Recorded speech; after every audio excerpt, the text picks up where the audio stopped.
నువ్వు ఆస్తిపరుడు గనుక నీకున్న ఆస్తి అంతా అమ్మేసి పేదలకిచ్చి నన్ను వెంబడించు. నీకు నాకు మధ్య నీలో ఉన్న ధనాపేక్ష అడ్డుగా ఉంది. నువ్వు పరలోకానికి రావడానికి నీకున్నటువంటి ధనం పట్ల నీకున్న వ్యామోహము, ధనాపేక్ష నిన్ను ఆపేస్తుంది. నీలో అన్నీ బాగున్నాయి కానీ ఒక్కటి మాత్రమే నా దగ్గరకు నేను రాకుండా చేస్తుంది, నిత్య జీవాన్ని పొందకుండా చేస్తుంది. ఇది నీలో ఉన్న లోపం. యేసుక్రీస్తు ఆ యవ్వనస్తునికున్న లోపాన్ని బయట పెట్టేశాడు. ఎప్పుడైతే యేసుక్రీస్తు లోపాన్ని బయట పెట్టాడో ఆ యవ్వనస్తుడు తీసుకోవాల్సిన తీర్మానం ఏమిటి? నేను కలిగి ఉన్న డబ్బు కంటే నన్ను సృష్టించినటువంటి సృష్టికర్తతో సహవాసం కలిగి ఉండటం అది నాకు ఇప్పుడు క్షేమమే, నిత్యము క్షేమము అని చెప్పి యేసు మాట వినాల్సింది. యేసు సరిచేస్తున్నప్పుడు లోబడాల్సింది. అతనుకున్న లోపం ఏమిటంటే తన తప్పును తాను తెలుసుకున్నాడు, నాలో ఈ లోపం ఉంది గ్రహించాడు, కానీ విడిచిపెట్టే ప్రయత్నం మాత్రం చేయలేదు.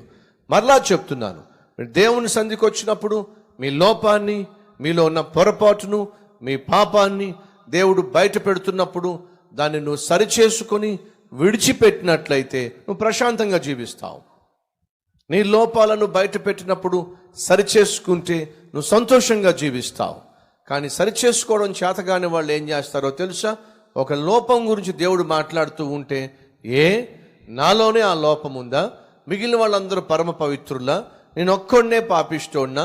నేను ఒక్కదాన్నే ఈ తప్పు చేస్తున్నానా?